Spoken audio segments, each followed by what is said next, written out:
গত ৫ই আগস্ট গণ অভ্যুত্থানের জেরে শেখ হাসিনা প্রধানমন্ত্রী পদে ইস্তফা দিয়ে বাংলাদেশ ছেড়ে ভারতে আশ্রয় নিয়েছেন।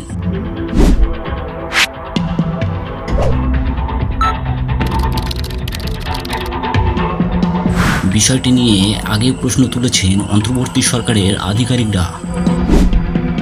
ব্যাংককে নরেন্দ্র মোদীর বৈঠকে বাংলাদেশের অন্তর্বর্তী সরকারের প্রধান উপদেষ্টা মোহাম্মদ ইউনূস ক্ষমতাচ্যুত প্রধানমন্ত্রী শেখ হাসিনাকে প্রত্যর্পণের বিষয়টি উত্থাপন করেছেন। শুক্রবার এই দাবি করেছে ইউনূসের প্রেস সচিব শফিকুল আলম। আমাদের যেগুলো স্বার্থ সংশ্লিষ্ট যতগুলো বিষয় ছিল সবগুলো বিষয়ই আমাদের চিফ অ্যাডভাইজার মহোদয় সেই মিটিংয়ে বলেছেন।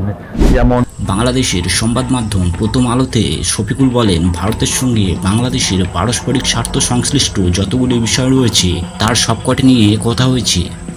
প্রধান উপদেষ্টা বাংলাদেশের স্বার্থ সংশ্লিষ্ট সবকটি বিষয়ে আলোচনায় তুলেছেন।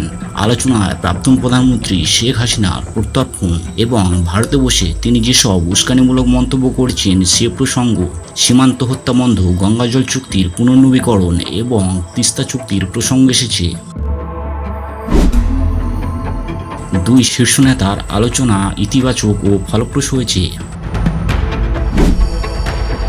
গত ৫ই আগস্ট গণঅভ্যুত্থানের জেরে শেখ হাসিনা প্রধানমন্ত্রী পদে ইস্তফা দিয়ে বাংলাদেশ ছেড়েছিলেন। সেই থেকেই আওয়ামী লীগ নেত্রী ভারতেই রয়েছেন, যা নিয়ে অন্তর্বর্তী সরকারের পদাধিকারীরা নয়াদিল্লিকে নিশানা করেছেন।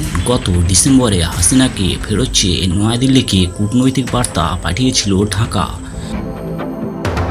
গত মাসে ব্রিটিশ সংবাদ মাধ্যম স্কাই নিউজকে দেওয়া একটি সাক্ষাৎকারে ইউনূস জানিয়েছিলেন, বৈষম্য বিরোধী ছাত্র আন্দোলনের পূর্বে খুনের অভিযোগ সহ মানবাধিকার বিরোধী একাধিক মামলায় হাসিনার বিরুদ্ধে গ্রেপ্তারি পরোয়ানা জারি করা হয়েছে।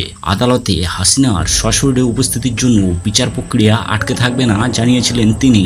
তিনি আরও জানিয়েছেন, হাসিনা বাংলাদেশে থাকুন বা না থাকুন, হাসিনা ভারতে থাকা অবস্থাতেও বাংলাদেশ বিচার প্রক্রিয়া শুরু করে দিতে পারে।